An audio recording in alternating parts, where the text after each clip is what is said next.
শাহাদাতকে আজকে গনিমত মনে করে ফেলো, শাহাদাতের তামান্না হৃদয়ে ধারণ করো। আজকে আমরা জীবন আল্লাহর জন্য দিয়ে দিব, এই শক্তি এই হিম্মত তোমাদের হৃদয়ে গাড়ো। সবাই শাহাদাতের তামান্না গ্রহণ করল। হযরত আসিফ আকাশের দিকে তাকালেন, আল্লাহকে ডাক দিয়ে বললেন, মাবুদ,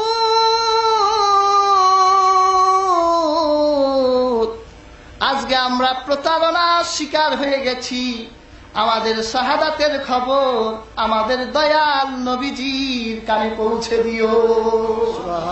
আয় আল্লাহ, শহীদ হয়ে যাব এই পাহাড়ে।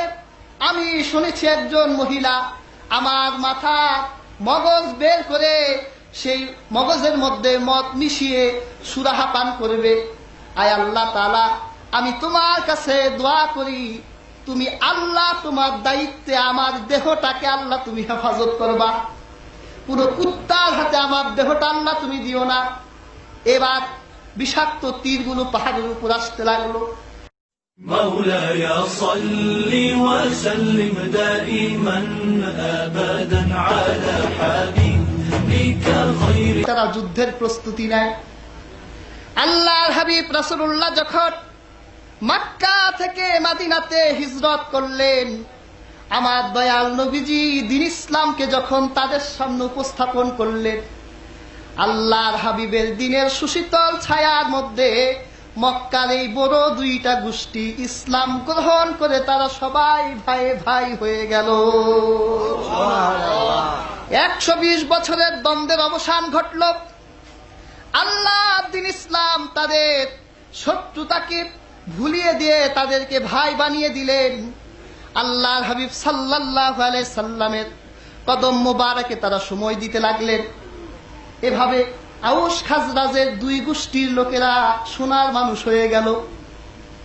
একদিন এই দুই গোত্রের দুইজন নেতা মদিনার নববীর এক জায়গায় বসা। সালাবা ইবনে গানাম ছিলেন আউসের একজন নেতা, আরেকজন ছিলেন খাজরাজের নেতা। এরা দুইজন বসে তারা দ্বীনের কথা বলছিলেন। এক পর্যায়ে তাদের মধ্যে সেই যুদ্ধের প্রবণতা জাগ্রত হলো। আউসের সাহাবী বলল, ভাই খাজরাজ, আমরা তো আগে কত যুদ্ধ করতাম, আমাদের সাথে তো কত যুদ্ধ ছিল। বলল, হ্যাঁ, শুনে রাখো, আমরা আউস খাজরাজেরা রাসূলুল্লাহ সাহাবী হয়ে গেলাম, তবে তোমাদের থেকে আমাদের আউসের সাহাবীদের মর্যাদা অনেক বেশি। সুবহানাল্লাহ। খাজরাজের সাহাবী বলল, না ভাই, তুমি কথাটা ঠিক বলো নাই, আমাদের গোষ্ঠীর সাহাবীর মর্যাদা বেশি। আউসেরটাই কয় আমারটা বেশি, খাজরাজেরটাই কয় আমারটা বেশি। আচ্ছা ঠিক আছে, ও আউসের সাহাবী, তোমার গোত্রের মর্যাদাবান কিছু সাহাবীর কথা আমার কাছে ব্যক্ত করো, দেখি তোমার কেমন মর্যাদাবান সাহাবী আছে।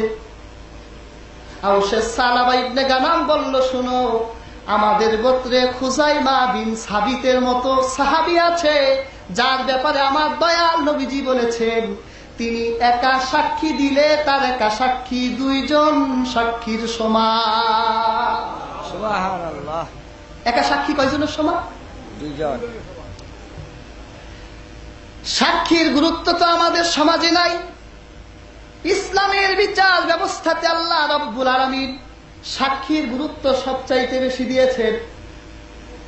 ইসলামের বিচার ব্যবস্থায় সাক্ষী হলো মোস্ট ইম্পর্টেন্ট। একটা দৃষ্টান্ত আপনাদের দেই। হযরত আলী রাদিয়াল্লাহু তাআলা আনহু যখন মুসলিম জাহানের খলিফা নির্বাচিত হলেন, রাষ্ট্রপতি, তিনি একদিন মদিনা শরীফের বাজারে গেলেন। হাঁটছেন বাজারের মধ্যে, রাষ্ট্রপতি দেখে একজন ইহুদির হাতের মধ্যে একটা ঢাল। ঢাল চিনেন? ওই যেটা দিয়ে অস্ত্র প্রতিরোধ করে। হযরত আলী দেখলেন এটা তার অনেক আগের একটা পুরাতন ঢাল। ঘরে অনেক খুঁজেছে, কিন্তু এই ঢালটা হযরত আলী পায় নাই। হযরত আলীর মধ্যে চিন্তা জাগলো, আমার এই ঢালটা ইহুদির হাতে কিভাবে আসলো।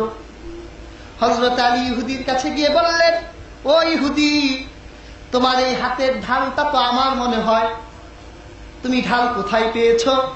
ইহুদিটা বলল, আপনি আমিরুল মুমিনিন হতে পারেন, রাষ্ট্রপতি হতে পারেন, কিন্তু সাধারণ জনগণের উপর আপনি নির্যাতন করতে পারেন না। এই ঢালটা আমি আমার বাবার থেকে পেয়েছি, আমার বাবা আমার দাদা থেকে পেয়েছে। হযরত আলী বলল, না, এটা আমার স্মৃতি বিজড়িত ঢাল, এই ঢাল দিয়ে আমি যুদ্ধ করেছি, এই ঢালটা আমার। ইহুদি বলল, শুনে রাখেন আমিরুল মুমিনিন, যদি এই ঢাল আপনার হয়ে থাকে তাহলে সুপ্রিম কোর্টে যান, আমার বিরুদ্ধে মামলা দায়ের করেন। এরপর যদি ঢাল আপনার হয়, সাক্ষী দিয়ে আপনার ঢাল আপনি নিয়ে যান। কে কাকে বলছে? একটা রাষ্ট্রের তৃতীয় শ্রেণীর প্রজা। ইহুদিদেরকে আমরা কুত্তার থেকে খারাপ মনে করি। আপনারা জানেন, এই ইহুদিরা সারা দুনিয়ায় সন্ত্রাসবাদ কায়েম করেছে। এই ইহুদিরা পৃথিবীতে সবচাইতে মানুষ বেশি হত্যা করেছে, অথচ তারাই মানবতার কথা বলে। নিউজিল্যান্ডে আমার মুসলমানকে হত্যা করা হলো, সারা দুনিয়া কথা বলে নাই। আর আমরা যদি আমাদের প্রতিরোধ করার জন্য একটা ঢিল হাতে নেই, তখন তারা বলে আইএস, তারা বলে অসাম্প্রদায়িক সন্ত্রাসী। আমরা আমাদের আত্মরক্ষার জন্য আমরা ইট হাতে নিলে ওরা বলে অ্যাটম বম হাতে নিছি, আর ওরা অ্যাটম বম ব্যবহার করলে ওরা বলে যে আমাদেরকে ওরা কুকুরের চাইতে খারাপ মনে করে। একজন রাষ্ট্রপতির সামনে রাষ্ট্রের তৃতীয় শ্রেণীর একজন প্রজা বলছে সুপ্রিম কোর্টে যা, আপনার হলে আপনি নিয়ে যান, আমার সামনে বেশি কথা বললেন না। হযরত আলী বলল যে আসলে কথাটা তো ঠিকই বলছে। সুপ্রিম কোর্টে হযরত আলী মামলা দায়ের করলেন। সুপ্রিম কোর্টের প্রধান বিচারপতি কোনো হিন্দু ছিল না, সুপ্রিম কোর্টের বিচারপতি ছিলেন শুরাইব। হযরত আলী মামলা দায়ের করলেন, আমার স্মৃতি বিজড়িত ঢাল, যেই ঢাল দিয়ে আমি রাসূলুল্লাহ কদম মোবারক থেকে যুদ্ধ করতাম, আমার এই ঢালটা আমি ইহুদির হাতে দেখেছি।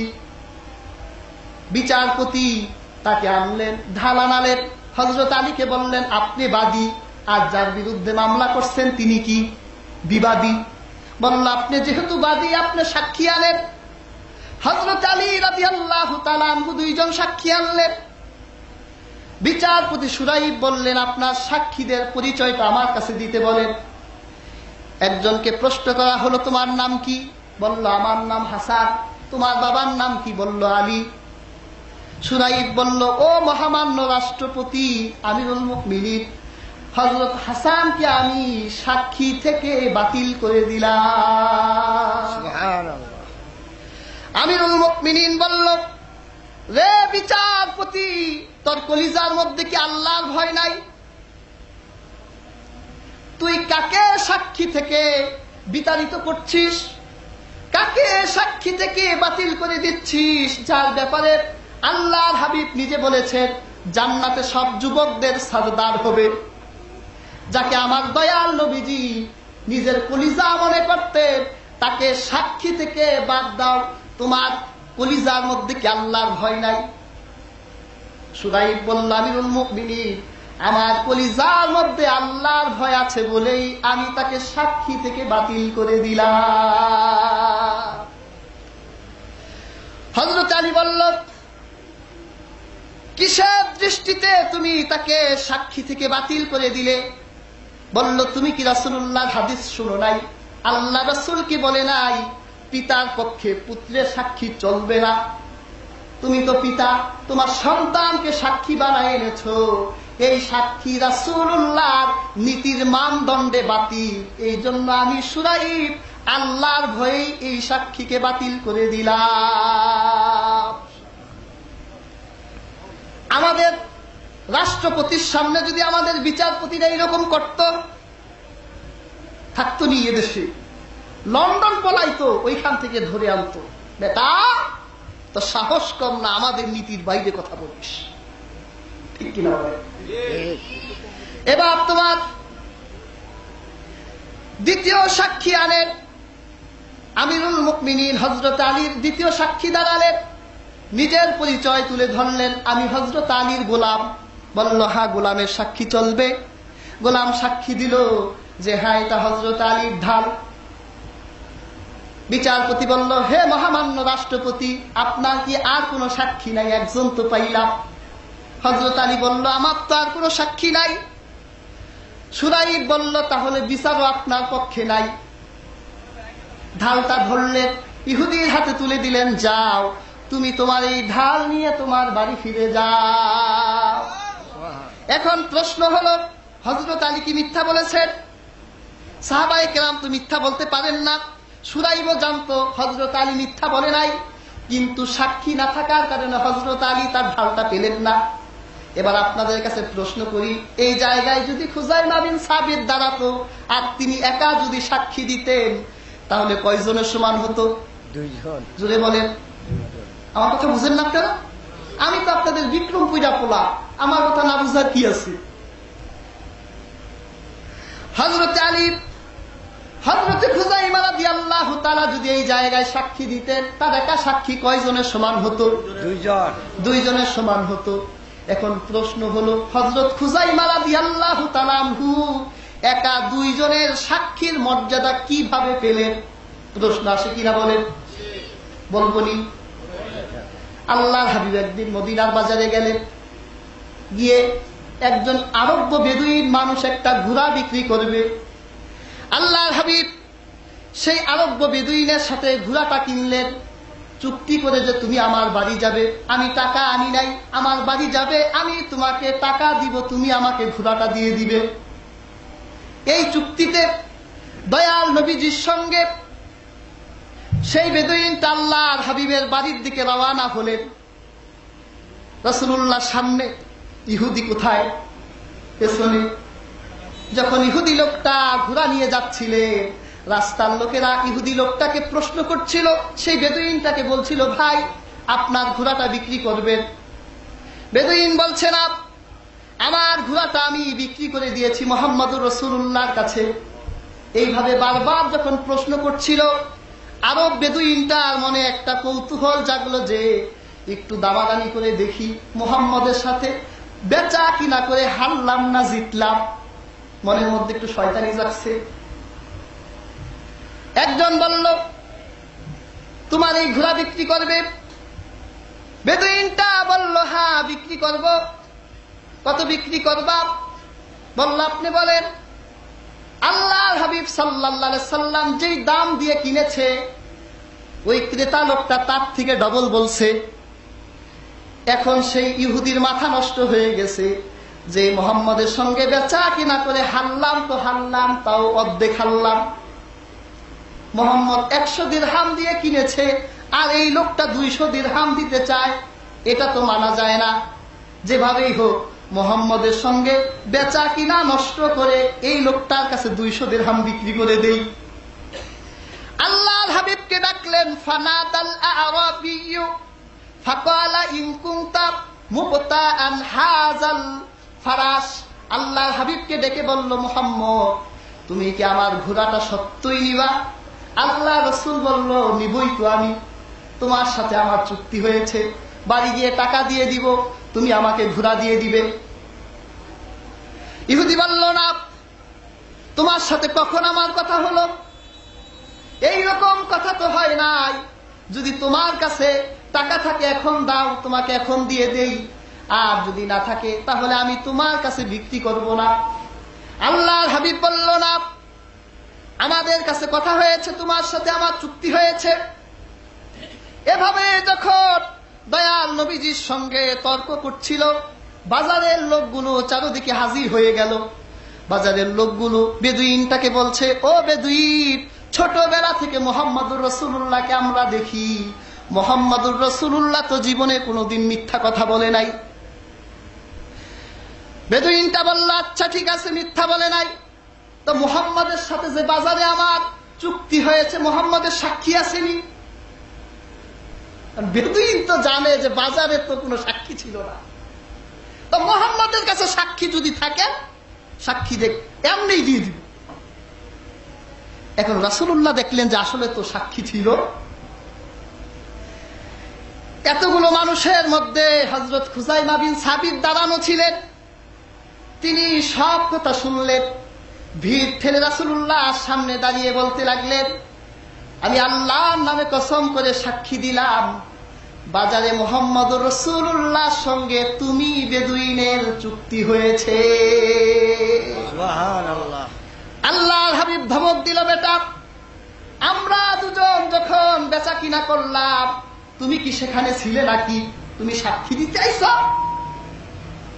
এখন সালাবা, এখন খুজাইমা বিন সাবিত মনে মনে এরকমই ভাবতেছে, যার জন্য করলাম চুরি সেই বলে রাসূলুল্লাহর পক্ষে কথা বলতে আসলাম, এখন রাসূলুল্লাহ দিয়ে উল্টা আমার বকা দেয়। সালাবা বলল, হুজুর, আমি আমার মহান আল্লাহর নামে কসম করে আবার সাক্ষী দিলাম, চুক্তি হইছে। রাসূলুল্লাহ বললেন, কিসের ভিত্তিতে তুমি মিথ্যা সাক্ষী দিচ্ছ আমাকে বলো। হযরত খুজাইমা বিন সাবিত বললেন, বিতাসদীকিকা ইয়া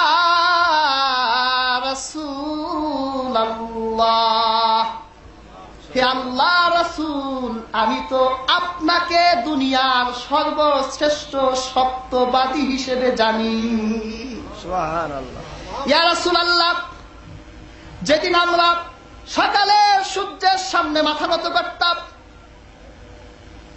আমরা ডুবন্ত সূর্যের সামনে মাথা নত করতাম, পুরাতন বৃক্ষ দেখলে আমাদের মাথা নিচু হয়ে যেত। যখন আমরা বিধর্মী ছিলাম, পৌত্তলিক ছিলাম, সেই অন্ধকার যুগে আপনি আমাদের কাছে এলেন, আমাদেরকে আল্লাহর পরিচয় বলে দিলেন, আমাদেরকে জান্নাতের কথা বললেন, আমাদেরকে জাহান্নামের কথা বললেন, আমাদেরকে আখিরাতের কথা বললেন। এই মুখ দিয়ে বলেছেন, অথচ আপনার এই মুখে আল্লাহর কথা বলেছেন, আল্লাহকে দেখি নাই। এই মুখ দিয়ে জান্নাতের কথা বলেছেন, জান্নাত জীবনে কোনোদিন দেখি নাই। জাহান্নামের কথা বললেন, দেখি নাই। আখিরাতের কথা বললেন, দেখি নাই। এই মুখ দিয়ে বলেছেন, এই মুখের কথা মেনে নিয়েছি। এই মুখ দিয়েই তো কিছুক্ষণ আগে আপনি বলেছেন চুক্তি হয়েছে। আমি খুজাইমা বিন সাবিত কিভাবে এই মুখের কথা অস্বীকার করতে পারি? ইয়া রাসূলুল্লাহ, যদি আজকে আপনার এই জবানের কথা যদি আমাকে যদি আজকে আপনি মিথ্যুক বানাতে চান, তাহলে আমি আল্লাহর কথা মানব না, আমি আখিরাতের কথা মানব না, জান্নাতের কথা মানব না। ইয়া রাসূলুল্লাহ, আপনার জীবনের ওই কথাগুলো যেভাবে বিশ্বাস করেছি, আজকের এই কথা বিশ্বাস করে নিলাম। যত ধমক দেন না কেন বিশ্বাস করে নিয়েছি। আল্লাহ রাসূল বলল, খুজাইমা, উট বেচা কিনা বাতিল করে দিলাম। আমি রাসূলের জন্য তুই এত আঘাত ভালোবাসা দেখালি, এত সত্যবাদিতা দেখালি, ভক্তি দেখালি, যারে খুজাইমা, আজ থেকে তুই কোন জায়গায় যদি একা সাক্ষী দেস, তোর একা সাক্ষী আমি রাসূল দুইজনের সমান বানাই দিলাম। আউসের সাহাবী খাজরাজের তাদের বলতেছে, বেটা, আমাদের গোত্রে কিন্তু খুজাইমার মতো সাহাবী আছে, তুমি বেশি পাটনামি করো না। বলল, আরো দাও, তোমারও আমি দিব। আরো আছে? বলল, শোনো, আমাদের গোত্রে হানজালার মতো সাহাবীও কিন্তু আছে। সুবহানাল্লাহ। যেই হানজালার শাহাদাতের পর তার গোসল দেবার জন্য আল্লাহ নূরের ফেরেশতারা জান্নাতের পানি দিয়ে গোসল করিয়েছে। সুবহানাল্লাহ। আপনারা জানেন না হানজালার ইতিহাস? শুনে রাখো, আমাদের গোত্রে কিন্তু আসিম ইবনে সাবিতের মতো সাহাবী আছে, যার শাহাদাতের পর আল্লাহ রাব্বুল আলামিন তার দেহের হেফাজতের জন্য আকাশ থেকে দলে দলে মৌমাছি পাঠিয়েছেন। হযরত আসিম রাদিয়াল্লাহু তাআলা আনহু কোন এক যুদ্ধে তুলাফা নামের একজন রমণীর স্বামীকে শহীদ হত্যা করে দিয়েছে, সন্তানকে হত্যা করেছে। সেই তুলাফা তার দেবতার নামে কসম করছে, যদি তোমাদের কেউ আসিমের মাথার কল্লাটা যদি আমাকে এনে দিতে পারো, তাহলে তোমাদেরকে আমি 100 উট হাদিয়া করে দিব। এই 100 উটের লোভে একদল লোক আল্লাহ রাসূলের দরবারে এলেন মিথ্যা ঈমান আনার জন্য। আল্লাহ রাসূলের কাছে এসে বলল, ইয়া রাসূলুল্লাহ, আমরা আপনার কদম মোবারকে এসেছি দ্বীন ইসলাম গ্রহণ করার জন্য। আল্লাহর হাবিব বলল, আমার সাথে পড়ো, লা ইলাহা ইল্লাল্লাহু মুহাম্মাদুর রাসূলুল্লাহ। মুসলমান হলো এরা। এরা কি আসল মুসলমান না নকল? নকল। আল্লাহর হাবিবকে বলল, হুজুর, আমরা এমন এলাকায় থাকি, আমাদের এলাকায় কোরআন শেখাবার জন্য কেউ নাই। আপনার সাহাবীদের মধ্যে একদল সাহাবী আমাদেরকে দেন, যারা আমাদের দেশে আমাদের কোরআন শিখাবে, ধর্ম শিখাবে। বিশেষ করে হুজুর আসেমকে আমাদেরকে দেন। বলেন তো, আসেমের কাছে তারা কোরআন শিখবে না আসেমকে হত্যা করবে? হত্যা করবে। কি করবে? হত্যা। আল্লাহর হাবিব আসিমের নেতৃত্বে 9 জন সাহাবী দিলেন যে যাও তাদের গোত্রে গিয়ে আল্লাহ দ্বীন ইসলামের কথা প্রচার করবে, তাদেরকে আল্লাহর কোরআন শিখাবে। হযরত আসিমকে নিয়ে তারা রওনা হয়ে গেল। যখন তারা পাহাড়ের কাছে গেল, পাহাড়ে 40 জন তীরন্দাজ রাখলো, যে এই পাহাড়ে আসার সাথে সাথে সাহাবীগুলোকে হত্যা করে ফেলবে আর আসিমের মাথাটা কেটে নিয়ে যাব। 100 উটের লোক পাহাড়ের কাছে আসার পর শত্রুরা যখন বের হয়ে গেল, হযরত আসিম বিন সাবিত বুঝার বাকি রইল না যে আমাদেরকে ছলনা করা হয়েছে, প্রতারণা করা হয়েছে। সাহাবীদেরকে নিয়ে তিনি দৌড়ে পাহাড়ের চূড়ায় উঠে গেল। নিজ দিয়ে সৈনিকরা আটকে ধরেছে। হযরত আসিম দেখলো যে তারা তীর তলোয়ার আনে নাই, তারা এখন নিঃস্ব অবস্থায় আছে। তাদের সাথে যুদ্ধ করলে পরাজিত হওয়া ছাড়া কোনো উপায় নাই। তিনি পাহাড়ের উপর দাঁড়িয়ে তার সাথীদেরকে নিয়ে ছোট্ট একটা ভাষণ দিলেন, ও নবীর সাহাবীরা শোনো, আমরা এখানে প্রতারণার শিকার হয়ে গেছি, মনে হয় এই জীবনটা আর থাকবে না। তোমরা শাহাদাতকে আজকে গনিমত মনে করে ফেলো, শাহাদাতের তামান্না হৃদয়ে ধারণ করো। আজকে আমরা জীবন আল্লাহর জন্য দিয়ে দিব, এই শক্তি এই হিম্মত তোমাদের হৃদয়ে গাড়ো। সবাই শাহাদাতের তামান্না গ্রহণ করল। হযরত আসিফ আকাশের দিকে তাকালেন, আল্লাহকে ডাক দিয়ে বললেন, মাবুদ,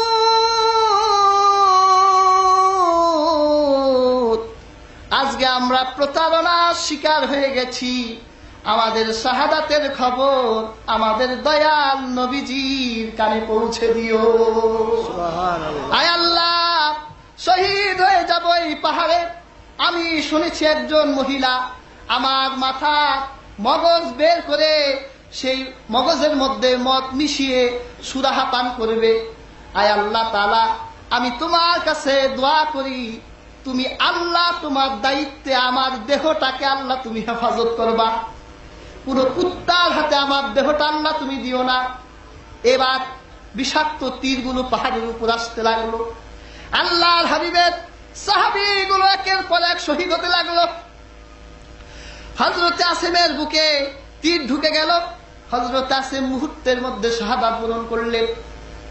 আল্লাহ রাসূলের কয়েকজন সাহাবীকে ধরা হলো, তার দেহটা আনার জন্য পাহাড়ের উপর যখন উঠছিলেন, আমার আল্লাহ রাব্বুল আলামিন তার দেহের হেফাজতের জন্য আল্লাহ আকাশ থেকে মৌমাছি ঝাঁকে ঝাঁকে পাঠাই দিলে।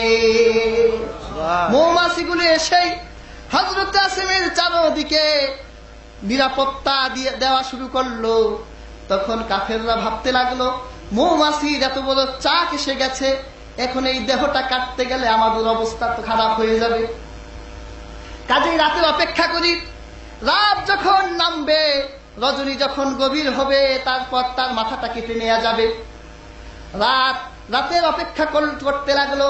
আমার আল্লাহ রাব্বুল আলামিন আকাশ থেকে বৃষ্টি পাঠালে, এত মুষলধারে বৃষ্টি দিলেন, পাহাড়ের পৃষ্ঠ থেকে এত বৃষ্টি ঝরলো যে পাহাড়ের উপর থেকে ঝর্ণার ঢল নামতে লাগলো। আল্লাহ রাব্বুল আলামিন হযরত আসিমের দেহটাকে ঝর্ণার ঢলের মধ্যে আল্লাহ নামিয়ে কোথায় যেন নিয়ে গেলে। ওরা উপরে উঠলো, উঠে দেখে হযরত আসিম নাই। আউসের সাহাবী বলল, ভাই খাজরাজের সাহাবী শোনো, আমাদের গোত্রে হযরত আসেমের মতো সাহাবী আছে, যার শাহাদাতের পর আল্লাহ রব্বুল আলামিন আকাশ থেকে মৌমাছি পাঠিয়ে তার দেহের হেফাজত করে আমার আল্লাহ তার দেহের রক্ষণাবেক্ষণ করেছে। আরো শুনতে চাও? খাজরাজের সাহাবী বলল, আরো বলো। বলল, শুনো, আমাদের গোত্রে হযরত সাদ ইবনে মুআজের মতো সাহাবী আছে, হুয়াল্লাযী তাহাররাকা লাহুল আরশ, যার মৃত্যুতে আল্লাহর মহান আরশে আজিম কেঁপে উঠেছে। সুবহানাল্লাহ। ওয়া ফুতিহাত লাহু আবওয়াবুস সামা, যার ইন্তেকালে আল্লাহ আকাশের দরজাগুলো খুলে দিয়েছে। সুবহানাল্লাহ। ওয়া শাহিদাহু আলফাম মিনাল সাবউনা আলফাম মিনাল মালায়েকা, যার জানাজার নামাজ পড়ার জন্য আল্লাহর নূরের ৭০,০০০ ফেরেশতা এসেছে। সুবহানাল্লাহ। তখন খাজরাজের সাহাবী বলল, এইবার চুপ থাকো, তোমার গোত্রের সাহাবীদের তো অনেক ইতিহাস শুনলাম, এইবার আমারটা শোনো, আমাদের সাহাবী কেমন ছিল। বলল, বলো। বলল, শোনো, আমাদের গোত্রে এমন ৪ জন সাহাবী আছে যারা আল্লাহর মহাগ্রন্থ আল কুরআনের পুরো জ্ঞান তাদের হৃদয়ের মধ্যে। সুবহানাল্লাহ। উবাই ইবনে কাবকে তুমি চিনো? সে কে? তিনি যখন কুরআন পড়ত, দয়াল নবীজি পালায়ে পালায়ে তার কুরআন শুনত। সুবহানাল্লাহ। শোনো, আমাদের গোত্রে কিন্তু সাদ ইবনে মুআজের মতো সাহাবী আছে, আমাদের গোত্রে আবু জায়েদের মতো সাহাবী আছে, যায়েদ ইবনে সাবিতের মতো সাহাবী আছে। আর শোনো, এই আরবের শ্রেষ্ঠ কথা সাহিত্যিক হযরত সাদ ইবনে উবাদার মতো সাহাবী আমাদের গোত্রের সন্তান। এই কথা বলে একজন আরেকজনের সাথে কি করতেছে? ঝগড়া করতেছে। এখন তাদের এই ঝগড়া দেখে আউসের যত গোষ্ঠী আছে তার পিছনে লাইন ধরছে, আর খাজরাজের গুলি তার পিছনে, মানে বিশাল 2 গোষ্ঠী এখন তর্ক বিতর্ক করতেছে।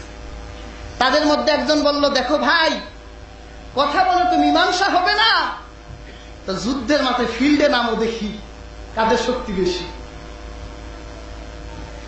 আউসের সাহাবীরা বলল, তোমাদেরকে শিক্ষা হয় না, 120 বছর তোমাদের সাথে যুদ্ধ করলাম। খাজরাজের লোকেরা বলল, চলো বুয়াসের প্রেরণা নাও, চলো যুদ্ধের মাঠে নেমে যাই, তখন দেখা যাবে কাদের মর্যাদা বেশি। আল্লাহ রাসূলের 2 পক্ষের সাহাবীরা যুদ্ধের মাঠে হাজির হয়ে গেল, তীর তরবারি নিয়ে সবাই প্রস্তুতি গ্রহণ করেছে। দয়াল নবীজির পবিত্র দরবার মুবারকে খবর চলে গেল, ইয়া রাসূলুল্লাহ, আপনার আউস খাজরাজের সাহাবীগুলো আত্মগরিমার কথা বর্ণনা করতে করতে সেই 120 বছর আগের ইতিহাস তাদের হৃদয়ে ঢুকে গেছে। আজকে তারা রক্তপাতের জন্য যুদ্ধের মাঠে চলে গেছে। আল্লাহর হাবিব দেরি করলেন না, তিনি দৌড়ে যুদ্ধের মাঠে আসলেন। আল্লাহ রাব্বুল আলামিন আয়াতটি নাযিল করে দিলেন, ইয়া আইয়ুহাল্লাযীনা আমানু তাকুল্লাহা হাক্কা তুকাতিহি ওয়া লা তামুতুন্না ইল্লা ওয়া আনতুম মুসলিমুন ওয়া'তাসিমু বিহাবলিল্লাহি জামিআন ওয়া লা তাফাররাকু। আল্লাহর হাবিব তাদের সামনে কোরআনের এই আয়াতটা একবার তেলাওয়াত করলেন। সাহাবীদের দেহের রক্ত তখনও গরম ছিল, তারা রক্তের নেশায় তখনও উদ্দাম ছিল। যখন আল্লাহর মহাগ্রন্থ আল কোরআনের এই আয়াতটা রাসূলুল্লাহ তাদের শোনালেন, হাতে তরবারি হাত থেকে পড়ে গেল, শরীরের রক্ত ঠান্ডা হয়ে গেল। যেখানে রক্ত নেবার কথা ছিল সেখানে আবার 2 পক্ষের সাহাবীরা কুলাকুলি শুরু করলো। সুবহানাল্লাহ। তাহলে প্রশ্ন হলো, এই আয়াতটার মধ্যে আল্লাহ কি মধু রাখলেন যে আয়াতটা একবার শোনার সাথে সাথে সাহাবীদের গরম রক্ত ঠান্ডা পানির মতো হয়ে গেল।